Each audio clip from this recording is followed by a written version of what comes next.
Hi guys. This is amazing. I have a clicker. It's gonna help me see what I'm gonna say. Okay, this is fantastic. This is like exactly what I want to spend my day doing, is talking with people like you about the idea of love, which is what I think about a lot. I started thinking about love a lot about a year ago. I think we all started to think about something about a year ago. I felt like a failure. I thought, after everything we've done, after everything I've tried to do, how did this happen? How did this happen? I had named my production company Topple, and when I won an Emmy, I stood on stage and I held my Emmy up, and I was in a fugue. I don't remember much, but I said, "Topple the patriarchy!" And then I went off stage. And after the election, I felt like nothing I had done had worked. I felt like everything I had been doing, where we had really believed that we had created a show that had changed the world for trans people and changed people's opinion. After the election, it was like, okay, tolerance and modernity are not connected. I have to figure out a new way to save the world. And I know I'm in a room with an audience filled with people who think that they also have to save the world, which is such a nice feeling. It's just us in here, guys. It's just us. People who suffer from mild to moderate Messiah complex. Just us. It's a real thing, Messiah complex. It's also called Jerusalem syndrome. It happens to people when they go to Israel. There's a hospital and there's a wing for people who go to Israel and think they're the Messiah. They all get taken to the same wing. It's like you go around like sharing circle. One guy's like, "I'm Jesus." Another guy's like, "No, I'm Jesus." How would you decide? How would you know? How would you really be able to decide which one was really Jesus? What would be the tiebreaker? I don't know. But yes, a lot of us think we need to save the world. I don't know, how many of you guys listened to Jesus Christ Superstar growing up? Okay, good. Okay, I'm going to get some of you guys to sing with me. Because the one part really got to me. It was where they're sitting they're out on the grass, and they're all looking incredibly attractive in their robes and their beards, and they're singing, "Always thought that I'd be an apostle." Sing it with me if you know it, because I can't sing. "Knew that I could make it if I tried." This is the part I love. "Then when we retire, we can write the Gospels." Here it is. "So they'll still talk about us when we die." That was the part. I was a little girl in Chicago looking at these bearded men on the TV or listening to them singing and thinking, I want that. I want them to still talk about me when I die. That's all we want, is to have a legacy and to have mattered. To have mattered. And so the thing that I offer is that I can the one thing I have one thing, is that I can stay positive in the midst of very troubled times. It's sort of like, if you can stay positive, you must. I feel that being positive in the face of awfulness is kind of like high-waisted pants. If you can pull off a high-waisted pant, you must. You must. My first thought is I see somebody in high-waisted pants, I'm like, I can't believe her. She thinks she's fantastic in those high-waisted pants. And then I'm like, you know what? She must. She absolutely must. If you can, you must. But it's the same way about being positive, guys. From 6 in the morning till 10 in the morning, I am feeling very positive. I feel very much like I can do it. I feel like I can change the world. I can save the world. I'm very chipper. It's my least favorite and most favorite thing about myself. 10 a.m. things start to go downhill. 12 noon, I've lost it. 1, 2, 3, 4, 4 o'clock I'm trying to get home. 7 o'clock it's like bed, bath, be Ambien. When do I get the Ambien? Don't take it every night, just in emergencies. But, about 1 p.m. on, it's when's bedtime? When's this gonna end, this fucking day? But from 6 a.m. to 10 a.m., I'm okay. And in those times, I think, this is the exciting thing, I think, guys, what we're witnessing is the last gasp of patriarchy. Yes! We are witnessing the death rattle. It is going down. And there is an awakening happening. Reverend Barber calls it the third awakening. The Dalai Lama tweeted. Yes, the Dalai Lama tweeted. He said, "We can only achieve a more peaceful world if we cultivate warm-heartedness and inner peace." Warm-heartedness and inner peace. Guys, is it really possible to keep loving in this resistance? I mean, really keep loving when we're so fucking rageful? Because if we love, does that mean we have to love everyone? Even him? That guy? We gotta love him? Okay, so luckily, because I'm a writer, I can imagine, what would he need to say for me to feel empathy for him? What would he need to say? Is there anything that man could ever say that would make me feel empathy for him? What if I did the same thing I did when I was a teenager, like crank calling, trying to reach famous people, but in this case, I called the White House. And I dialed the 202 number and then 456 and then tried all the combinations of the 4 possible numbers that come after 456 to see if I could get his bedroom phone number. And what if I could imagine getting to him? What if I could imagine what he would say if I could just get through to him?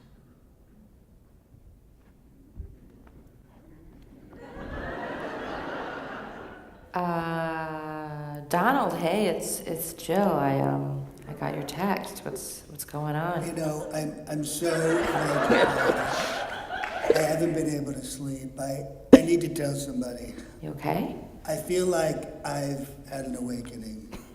Wait, you're saying you just woke up in the middle of the night, or? No, Jill. I'm having an awakening, okay? I'm getting woke. I want to talk about love. I know that you find me unlovable, but my life has been hard. I know that sounds crazy, but when I was a little kid and I was in school, the other kids hated me. I was weird and oddly shaped, and don't laugh. Okay, I won't laugh. I promise, I'm not laughing. If you are laughing at me, you are otherizing me. And that's what my awakening was about. That I've been otherizing everyone to take the focus off of me. I started doing it in childhood. The kids at school, well, they hated me. They gathered in groups and pointed at me, and no one wanted to be my friend. No one! And I was a great kid. Let me tell you, I was a great kid. I tried to play, and I was bad at it. The bully stuff, well, that's bravado. I was just trying to keep the mean boys away from me, away from pantsing me. That was their game. They just wanted to show that I was a joke. Wow, I can't even imagine. My dad was wealthy, and that made me different. And my father was the worst. He didn't love me. He only loved money. And it was a mission for him. He felt chosen. Did you know his middle name is Christ? Your dad's middle name is Christ? I know these Jewish friends, they were terrific people, a little nebbishy, but my dad would laugh about how to kill them, my friends. And then, every night, before bed, my father would make me say, and I can't believe I have to repeat this, I'm the killer and the king. I have to be a killer if I want to be a king, over and over again until I fell asleep. Oh my God, that's so sad. The killer and the king? Very Game of Thronesy. And now it's just like in school. I get made fun of for everything. The size of my hands, the shape of my buttocks. The liberals find the worst pictures of me. Someone made a statue. A statue. Lena Dunham tweeted that it's not okay to body shame anyone except me. How do you think that made me feel? You? Donald, I'm so sorry. I can't imagine. I'm so sorry Lena Dunham hurt you like that. I felt so vulnerable, so erasable, and well, here I am. Live here in the White House. It's a dump. This place is awful. The air conditioning smells like a Ramada. Oh God, I'm otherizing Ramadas. I promised myself I would stop. Wow. Okay. Jill, do you know love is a verb? I'm serious. It's a huge work. Huge. Love yourself. Address the source of every ounce of your pain, and then go on to love everyone around you. Big love, big-hearted, generous love. Oh my God, I'm sorry. My daughter Tiffany must feel so awful. She must think I love Ivanka more than I love her. Oh my God. The Muslims. I must have made them feel unloved. Oh God. Sikhs. I didn't even consider the Sikhs. Wait, what did you just say? You said Sikhs? Sikhs? Sikhs. The Sikhs. I'm so sorry. And you know, Jill, thank you so much for talking to me every night. You wonderful woman. Oh, actually, I don't identify as a woman. I use non... Anyway, you are a 10. I love you. Wow, I love you too, Donald. Thank you so much for talking to me. Tremendous. I'm so happy you helped me find love. No one's ever reached me the way you did, Jill. I gotta go. Good night, Jill. Good night.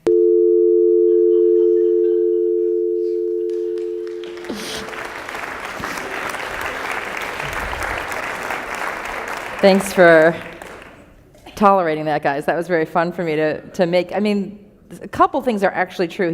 His father did make him say, I'm the killer and the king. That's all true. And that his father's middle name is Christ, which is crazy.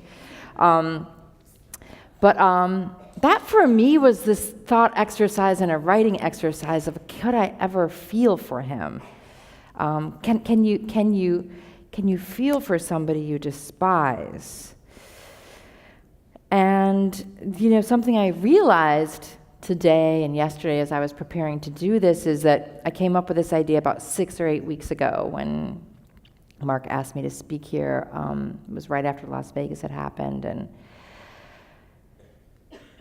you know, we're in this TV show version of life, right? Like each week it's a different episode. It's like Puerto Rico, and then it's Las Vegas. I feel like Trump is producing a reality show and we're all in it, and Puerto Rico gets interrupted by the fires in Northern California, and the Northern California fires get interrupted by Harvey Weinstein. And the Harvey Weinstein thing happened, and I started to think about like how absurd this is times a million. Like, how in the world can I be doing the thought exercise of trying to feel love for a monster? Monsters are for hating Harvey Weinstein and Bill Cosby and Woody Allen and James Toback and these awful men. Those are just like the men in my industry from yesterday. I'm not saying I love them. I want every single one of these men in a prison cell. But I don't want to get there. I don't want to get them there by calling them fat or ugly or pigs or talking about their bodies or talking about them being revolting to look at. Because there are people who have Harvey Weinstein's body type, for example, who are good people. And I imagine what they think when they see people that talked about revolting because of the way they look. There are beautiful men who do very ugly things. There are very ugly people who do beautiful things. And I also feel really weird being as essentialist as we're being right now about men. There are good men and there are bad men. And there are some men who know what boundaries are. And there are some men who don't. There are some men who look at a boundary as a room that they want to spend time in with women who have no power. The people who like to spend time in a room that is supposed to be a boundary and see what they can do, I think those are more often men. They're more often white men. They're more often men in power. But I do notice how this talk on Facebook and this talk when we're together of insulting them, calling them names and bringing up their physicality, it riles us up in a way where we collectively hate together. And I want so badly to get riled up by something other than hate.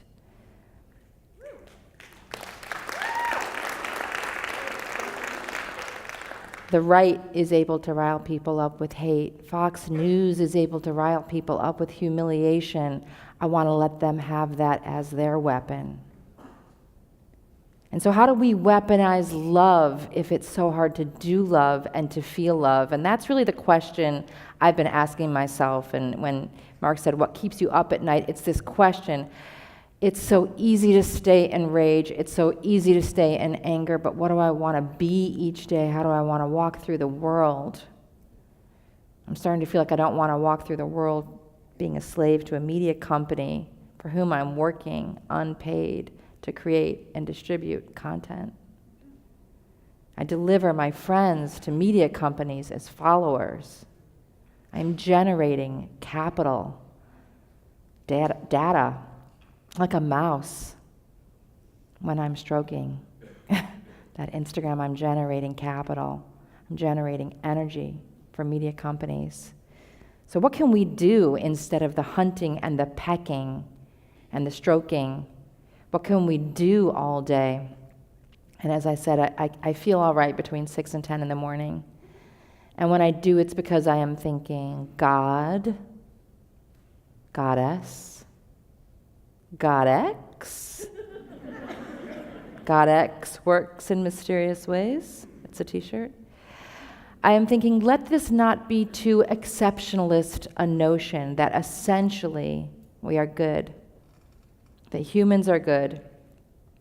And maybe we can go from good to enlightenment, to an awakening, not by stabbing, not by murdering, not by humiliating, and sometimes maybe not even by standing up, and maybe not even by leaning in, but maybe by holding space for the possibility of possibility. I named the company Topple because I believed in possibility, and right now, like that child who asked if that one man can be president, if that one man who is in so much pain, who is so unwell, poor him, poor us. If this poor man in so much pain can rise, then anything can happen, including our revolution, okay? Our revolution is bigger than the United States. It's bigger than any state or any border. I like to imagine our revolution is sphere-shaped. And when we do have our phones in our hands, we're actually creating a constantly lit up, sphere-shaped, iterating, real-time language where we're all talking to each other. And that language is the shape of the sphere. It's not something we made, it is us. And so what I try to do is just kind of move through the world as if I'm 8 months pregnant. And any of us can do that. Man, woman, cis woman, trans, queer, non-binary.